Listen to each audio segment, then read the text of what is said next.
This episode is sponsored in part by our friends at Optics, because they believe that many of you are looking to bolster your security posture with CNAP and XDR solutions. They offer both cloud and endpoint security in a single UI and data model. Listeners can get Optics for up to 1,000 assets through the end of 2023, that is next year, for $1. But this offer is only available for a limited time on opticssecretmenu.com. That's UPTYCS secretmenu.com. Look, there are lots of things that can be released. Prisoners of war, bombs, the hounds. But AWS decided instead, we're going to release a whole bunch of features and or services.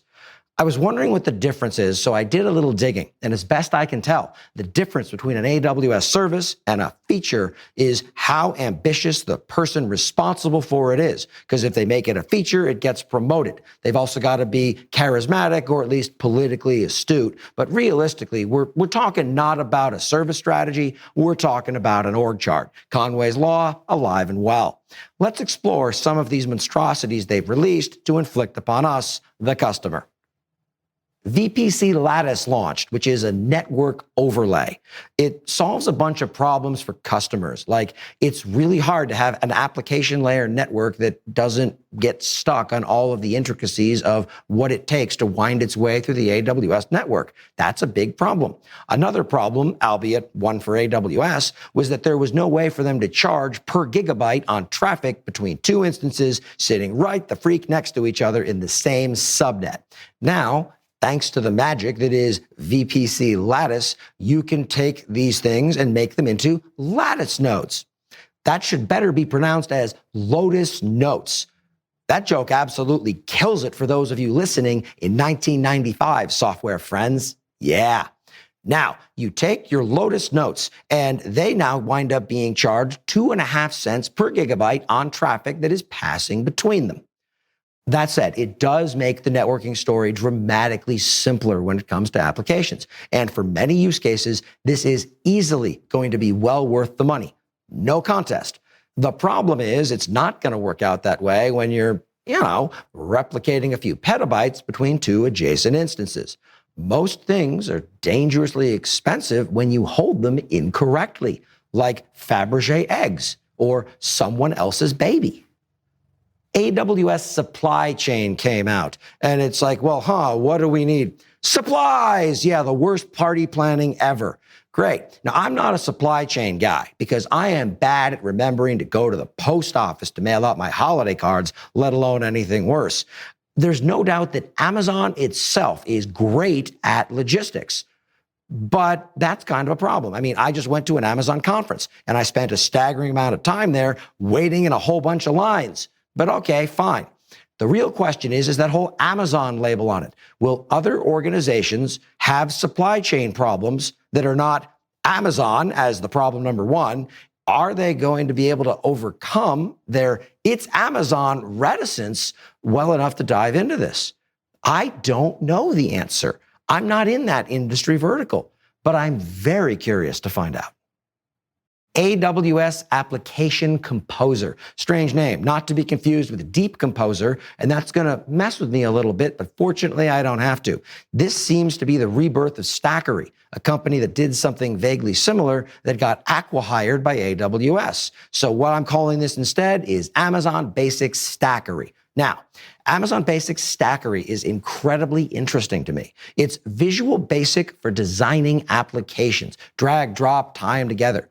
Now, today, it's heavily biased for serverless services, but I can see it expanding into a whole lot more use cases. I mean, the best way to picture this thing is imagine designing your architecture on a whiteboard. Cool. Now, slap a little bit of code onto it, and you can run the whiteboard diagram. Congratulations, your whiteboard is now a critical path on production. So, that's great, but now your crappy drawing comes to life and works. Well, I assume it's crappy because mine are crappy. I can't draw. I'm sure you have amazing skills of an artist. Bully for you. The important thing is that this unlocks significant opportunities to rapidly prototype, to get something out the door without requiring a full development team to do it. Event Bridge pipes came out, and I wasn't quite sure what it was, but that's okay. I don't need to know what it is. All I have to know is what it isn't, because it's defined by what it's not. This is no pipe. Event Bridge is one of those things that honestly, I've been sleeping on for way too long.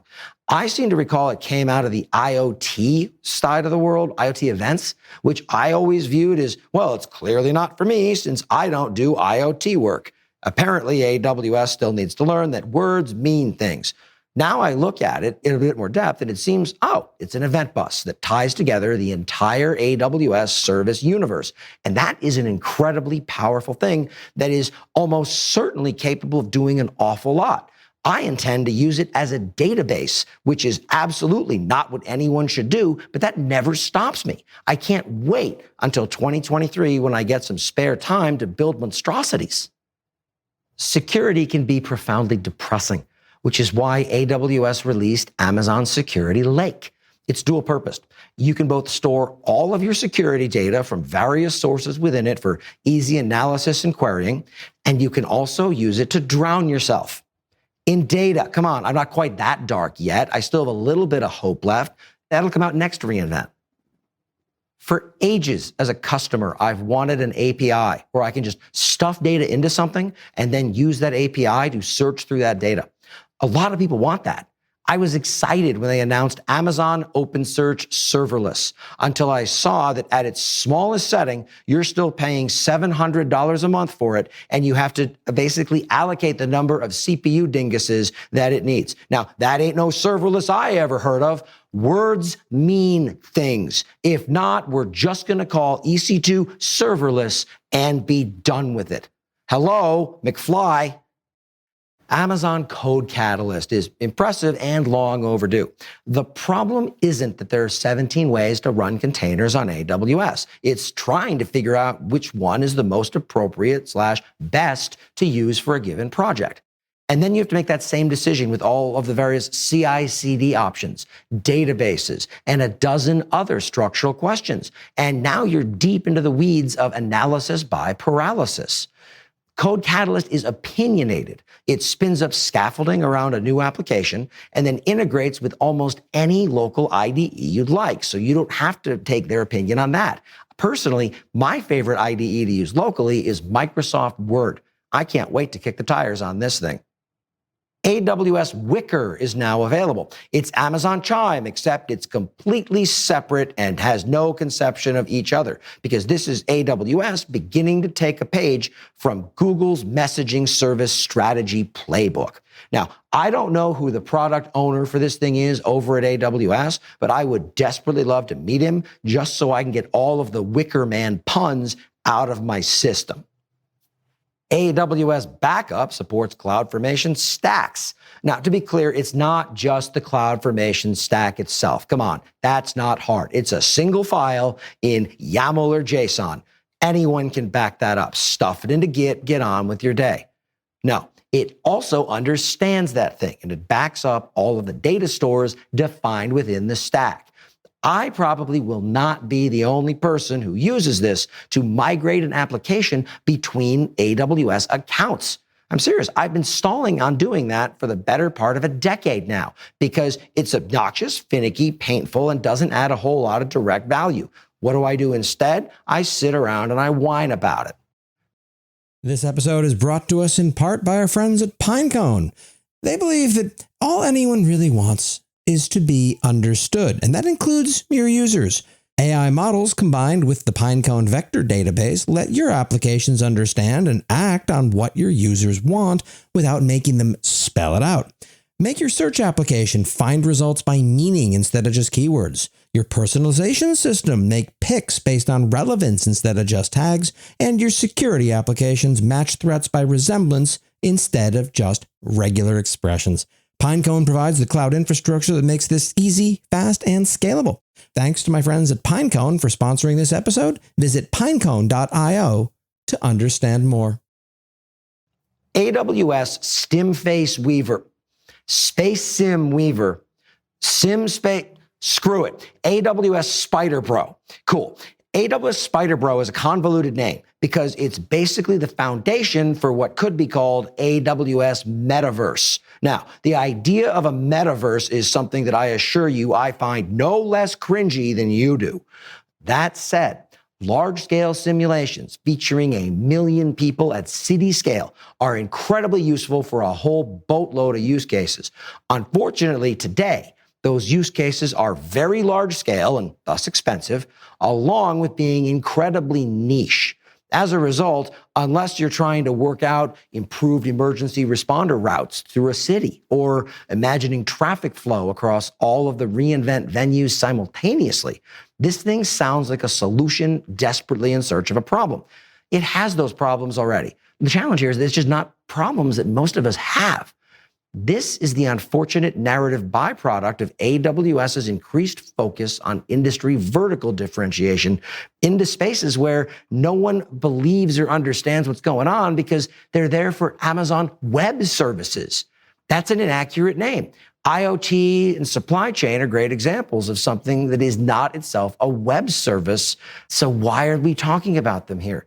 Who is this for? That is the question that AWS is still struggling to answer for an awful lot of things. AWS obviously launched a whole bunch of new EC2 instance types and sizes, and they named them things in typical fashion like C7GN, R7IZ, and HPC7G. In fact, one of the many other instance types that was announced has a weirdly convoluted name. That's because it spells out the name of the person you should have married instead if your life had become what it was supposed to have been. So reInvent had a different tone this year. It had huge attendee numbers like before the pandemic, but it also, probably due to recession fears, had remarkably fewer sponsors.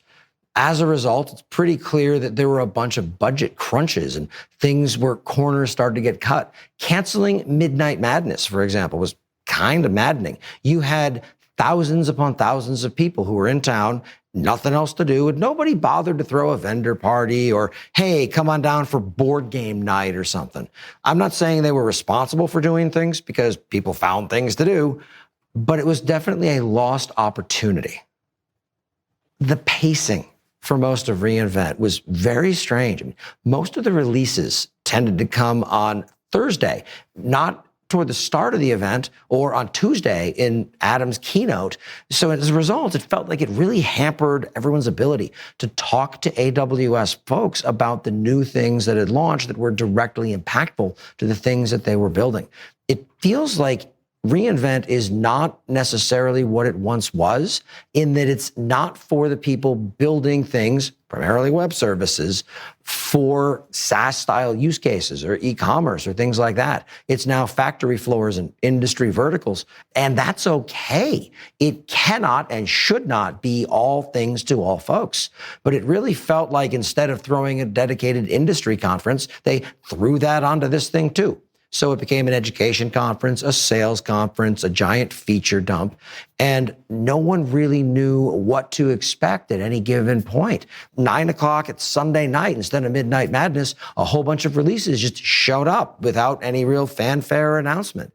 I don't understand the thinking that went behind it. Look, I get it. Logistics are incredibly hard, but if you're going to spend extortionate amounts of money, time, and energy to get everyone's attention and all eyes turned to you, it really is imperative that you have something to say. And I don't know what AWS is saying to us this year. I'll have to think about it some more and see what happens. But all in all, if you weren't at reInvent and were regretting missing out, if it's any cold comfort, I don't think you necessarily missed a whole lot.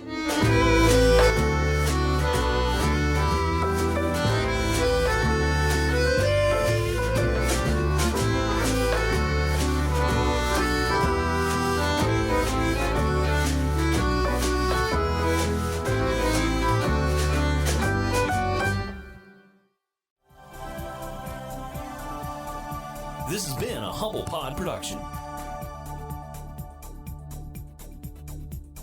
Stay humble.